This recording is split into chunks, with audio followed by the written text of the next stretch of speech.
This is in your handout. This is the process for class meetings. So when you do a class meeting, it's going to sound and look similar to this. And I've got the script in your book, but I begin week 2 using this as a teaching tool. So it would look like this. P, you get everybody in a circle and you say, we're going to have a class meeting. And I didn't have a talking stick. I didn't have anything like that. We just, listen when someone else is speaking. But you say these words, I've noticed. So it's about what you've noticed. I've noticed when we line up for lunch, there's a lot of pushing and shoving in line. Say that with me. I've noticed when we line up for lunch, there's a lot of pushing and shoving in line. Then I say these words. And I say, it's a problem for me because my job is to keep it safe, and that is not safe. So you make up why it's a problem for you. And then you ask this question.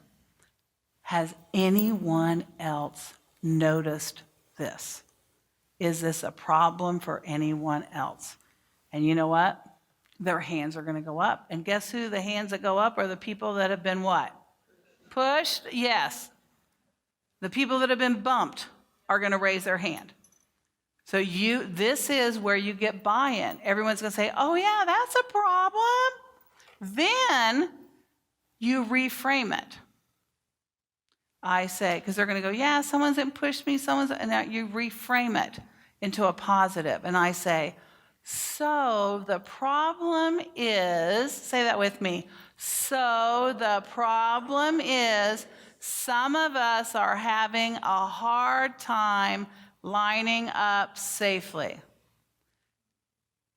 And then I get out my chart paper.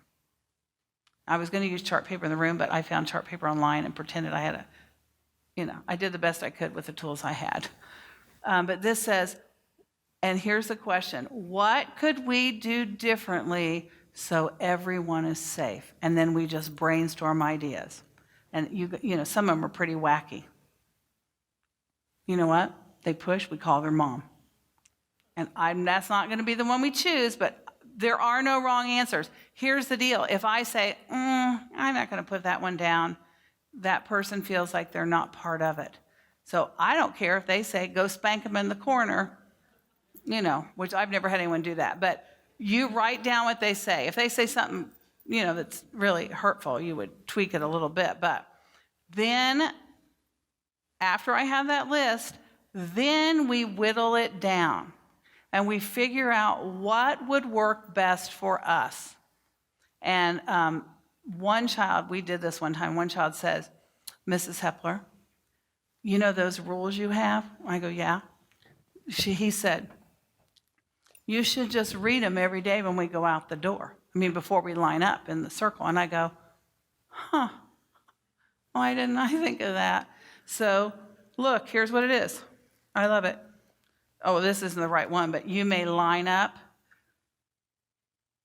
with your hands at your side. You may line up with your hands behind your back. You may not push and shove when you line up. They said, if you read that every day, I think we'll remember. And so that's what we agreed on. That's the plan. And then guess what you do? After you agree on it, anytime you're learning a new routine or practicing, say this with me, we map it out. Say that. Map it out. And when we map it out, I got ahead of myself, I'm going to draw, this had the visuals, but there's been times when we were talking too loud in the lunchroom and we had a scary lunch lady.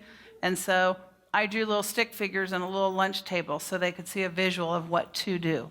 And then guess what we did? We walked to the lunchroom, we practiced. We practiced lining up with a card. Do you think practicing once is enough? No. You practice more than once.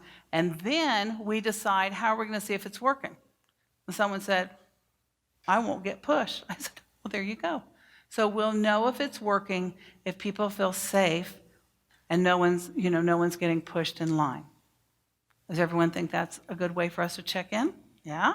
I said, so when are we going to do this? And I let them decide. Usually they'll say in a week. So we go back and we revisit it in a week. If it's working, brilliant, check that off your list of things to do. If it's not working, you go back and relook at the list and find a different plan.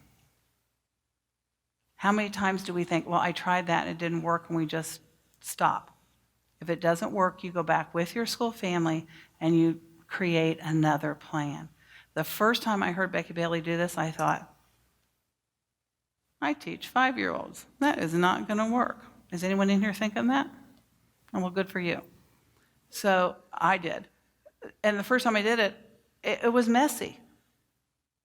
Because my first inclination was to say, well, sending someone to the office for pushing in line, we're not going to put, I nixed them, right? I said, we're not putting that on there. That can't be on the list. And then I learned to accept all answers, which strengthened the school family.